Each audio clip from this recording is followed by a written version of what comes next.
South east Asian രാജ്യങ്ങളായിട്ടുള്ള Cambodia, Vietnam, Thailand, Laos, ഈ 4 രാജ്യങ്ങളിൽ പോയി കഴിഞ്ഞാൽ നമുക്ക് ഏറ്റവും കൂടുതൽ കാണാൻ സാധിക്കുക യൂറോപ്പിൽ നിന്നുള്ള ബാക്ക് പാക്കേഴ്സാണ്. അവർ ഒരു 16-17 വയസ്സാകുമ്പോഴത്തേക്കിനും അവരുടെ ഈ +2 ലെവൽ വിദ്യാഭ്യാസം കഴിഞ്ഞിട്ട് അവർ ട്രിപ്പിനിറങ്ങും, 2-3 മാസത്തെ ട്രിപ്പ്. നമ്മൾ എത്ര പേരൻസ് നമ്മുടെ പിള്ളേരെ അതേപോലെ ഒരു ട്രിപ്പ് ആ പ്രായത്തിൽ വിടും? ആരും വിടത്തില്ല. തായ്ലൻഡിൽ പോവാ അച്ഛാന്ന് പറഞ്ഞാൽ ഇറങ്ങാൻ പോയി കഴിഞ്ഞാൽ 2 അടിയും കൊടുത്ത് അവിടെ പിടിച്ചിരുത്തത്തില്ല. നമ്മൾ വിടൂല. ഈ പിള്ളേർ ഈ പറഞ്ഞ പോലെ 1-2 മാസം, ചെറിയ പിള്ളേർ, ഇവർ ഗ്രൂപ്പായിട്ടായിരിക്കും വരുന്നത്. ഒരു 10-15 പേരുടെ ഗ്രൂപ്പ് ഉണ്ടാവും.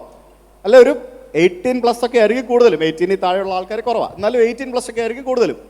ഇവർ വന്നിട്ട് ഈ പല സ്ഥലത്തും ഇവർ താമസിക്കും. ഇപ്പം ഈ പറഞ്ഞ പോലെ ലോങ് സ്റ്റേ, അതായത് ഫോർ എക്സാമ്പിൾ ചില ഹോസ്റ്റലുകളിൽ പോയിട്ട്, ഹോസ്റ്റൽസ് സൗകര്യം ലഭ്യമാണ് പല രാജ്യങ്ങളിലും ബാക്ക് പാക്കേഴ്സ് വരുന്ന സ്ഥലത്ത്.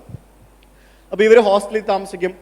ഇവർ ചിലപ്പോൾ അവിടെ വർക്ക് ചെയ്യുന്നുണ്ടാവാം, അവിടുത്തെ ബാറിലോ അല്ലെങ്കിൽ അവിടുത്തെ ഹൗസ് കീപ്പിങ്ങിലോ അല്ലെങ്കിൽ അവിടുത്തെ എന്തെങ്കിലും മേഖലകളിൽ ഇവൻ വർക്ക് ചെയ്യും. ഇൻ റിട്ടേൺ ഇവൻ്റെ താമസം ഇവൻ ഇവിടെ ഫ്രീ ആക്കും. അപ്പം ഹോസ്റ്റലുകാർക്ക് ലാഭം, ഇവനും ലാഭം. അതൊരു ഒരു കൈൻഡ് ഓഫ് വർക്ക് എക്സ്ചേഞ്ച് എന്ന് പറഞ്ഞൊരു പ്രോഗ്രാമാണ്. എന്നിട്ട് ഒരു മാസമൊക്കെ ആയിരിക്കും ചിലപ്പോൾ അയാൾ അവിടെ വർക്ക് ചെയ്യുക. ആ ഒരു മാസം അയാൾ വർക്കും ചെയ്യും, അവിടെ വരുന്ന ബാക്കിയുള്ള ആളുകളുമായിട്ട് സോഷ്യലൈസ് ചെയ്യാം, പിന്നെ ഈ പറഞ്ഞ പോലെ സ്ഥലങ്ങൾ കാണാൻ പോവാം, ബാക്കിയുള്ള ഫ്രീ ടൈമുകളിൽ സ്ഥലങ്ങൾ കാണാൻ പോവാം. അപ്പം അങ്ങനെ ഒരു രാജ്യത്തെ കൂടുതലായിട്ട് മനസ്സിലാക്കാൻ വേണ്ടിയും ജീവിതം പഠിക്കാൻ വേണ്ടിയും യാത്രയ്ക്ക് വിടുന്ന ആളുകളുള്ള സ്ഥലമാണ് യൂറോപ്പ്. യൂറോപ്യൻസ് ആണ് കൂടുതൽ ഈ ഭാഗത്ത് പോകുമ്പോൾ കാണാൻ സാധിക്കുക. നമുക്ക് ഈ പറഞ്ഞ 4 രാജ്യങ്ങൾ ഭയങ്കര എക്കണോമിക്കലായിട്ട്, ഭയങ്കര ബഡ്ജറ്റ് ഫ്രണ്ട്ലി ആയിട്ട് യാത്ര ചെയ്യാൻ പറ്റുന്ന.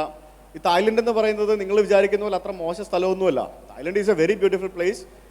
നല്ല കൾച്ചറും നല്ല ഫുഡും നല്ല ആളുകളും നല്ല സംഭവങ്ങളൊക്കെ ഉള്ള ഒത്തിരി നല്ല സ്ഥലം.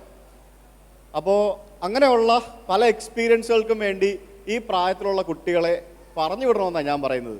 അവർ പോയി ലോകം കാണണം. മിനിമം ഒരു രാജ്യമെങ്കിലും ഒരു 10 ദിവസം പോയി കണ്ടിട്ട് വരട്ടെ. ഒറ്റയ്ക്ക് വിടണം. അവർ പോയിട്ട് പഠിച്ചിട്ട് വരും.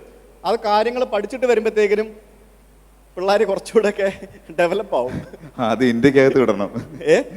കേരളത്തിന് വെളിയിൽ വിടാത്തവരുണ്ടല്ലോ, അതായത് ഇന്ത്യക്കകത്ത് തന്നെ അതെ പല സംസ്ഥാനങ്ങളിലേക്ക് വിട്ടിട്ട് നമ്മൾ കൂടുതൽ കടിഞ്ഞാണിടാൻ പിടിക്കുമ്പോഴാണ് സത്യം പറഞ്ഞാൽ പലതും കൈവിട്ടു പോകുന്നത്.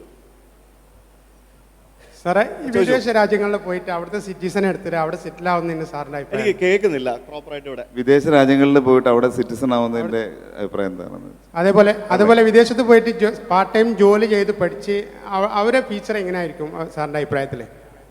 അതും ചെയ്യുന്നുണ്ട് ചേട്ടാ. ലൈക്ക് ഇപ്പോൾ സിറ്റിസൺ ആവുന്നതിൻ്റെ അഭിപ്രായം എന്താണെന്ന് ചോദിച്ചു കഴിഞ്ഞാൽ അതിപ്പോൾ ഓരോരുത്തരുടെ പേഴ്സണൽ ചോയ്സ് ആണ്. എനിക്ക് തൽക്കാലം അങ്ങനെ പ്ലാൻ ഒന്നുമില്ല. പക്ഷെ ഓരോരുത്തരുടെ പേഴ്സണൽ ചോയ്സ് ആണ് അവിടുത്തെ സിറ്റിസൺഷിപ്പ് എടുക്കണോ വേണ്ടയോ എന്നുള്ളതൊക്കെ. അങ്ങനെ താല്പര്യമുള്ള ധാരാളം ആളുകളുണ്ട്. പഠിക്കാൻ പോയിട്ട് പാർട്ട് ടൈമായിട്ട് സമ്പാദിക്കുന്ന ആളുകളും ധാരാളമുണ്ട്. പക്ഷേ ഈ MBBS പഠിക്കാൻ പോകുന്ന കുട്ടികൾക്കൊന്നും പാർട്ട് ടൈമായിട്ട് പഠിക്കാനോ പാർട്ട് ടൈമായിട്ട് വർക്ക് ചെയ്യാനോ മറ്റുള്ള സാഹചര്യമോ സന്ദർഭമൊന്നും കിട്ടില്ല. കാരണം അവർക്ക് പഠിക്കാൻ തന്നെ സമയം ഉണ്ടാവില്ല. പക്ഷേ എന്നിരുന്നാലും പാർട്ട് ടൈമായിട്ട് ജോലി ചെയ്ത് സമ്പാദിക്കുന്ന ധാരാളം കുട്ടികളുണ്ട്. ഞാൻ നേരത്തെ പറഞ്ഞ ഒരു കാര്യമാണ്, ലൈക്ക് പഠിക്കാൻ പോകുമ്പോൾ പഠിച്ചിട്ട് വരിക എന്നുള്ളൊരു എന്താ പറയുക, ഒരു ഡിസിഷൻ എടുക്കുന്ന ഒരാളാണ് ഞാൻ. പഠിക്കാൻ പോകുമ്പം വേറെ പാർട്ട് ടൈമിന് പോകണ്ട എന്നുള്ള, അതിപ്പോൾ ഓരോരുത്തരുടെ പേഴ്സണൽ ചോയ്സാണ്. ഞാൻ എൻ്റെ മോനാണെങ്കിൽ ഞാൻ പഠിക്കാൻ പോകുമ്പോൾ പഠിക്കാൻ മാത്രമേ വിടുകയുള്ളൂ. ഞാൻ അവനോട് ജോലി ചെയ്യേണ്ടെന്ന് ഞാൻ പറയും. ലൈക്ക് ഇൻ കേസ് അവന് വർക്ക് ചെയ്യാൻ ടൈം ഉണ്ടെങ്കിൽ വർക്ക് ചെയ്തോട്ടെ,